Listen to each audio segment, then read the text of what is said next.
So if you're trying to make your camera look like this, I'm about to show you guys the properties of how to do this, and I'm not using any filters.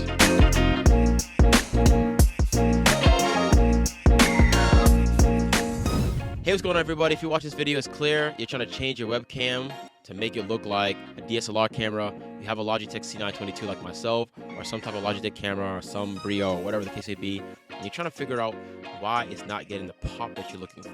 So the process is actually very simple how to make your camera do this, no matter if you get close to your camera, if you're showing something on camera, like if I'm showing my phone, or I'm showing my controller, being able to show certain things, and it looks like I'm using a DSLR camera. I'm about to show you guys the settings on how to do that properly. So essentially what you're going to want to do is in your OBS or settings, and bring it over, click the camera, select properties, and then boom, you're going to have your properties. So once you select properties, you can hit configure video, and then you're going to be able to see all this information. So I'm going to reset everything back to default for what you were just looking at earlier, and then we're going to actually flow through this right now. So here I have my properties. Comes like this. If you have a Logitech C922, it's going to look like this. If you have a different camera, it might look a little bit different, but for the most part, your properties should be similar. Ultimately, you're going to come to camera control and turn off low light compensation. If you have really good lighting, you can take this off. And then I zoom in my camera so I can actually be front and center and it doesn't look like I'm wide from my camera. So I just zoom in all the way. After you do that, it's up to you if you want to take off exposure. I keep it on because I like to bring things to the camera a lot.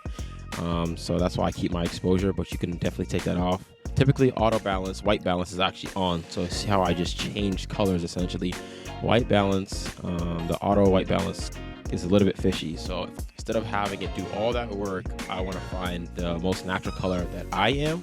And that works for me. So if you're looking for that more sun warm look, that's the higher you want to go. Looking for that cool filter, the lower you go. I go a little bit high, go around 44 to 4600 is where you want to go. That's more of a natural look. And then to get that pop sharpness that I have, you want to get it to a point where you start to notice it getting sharper.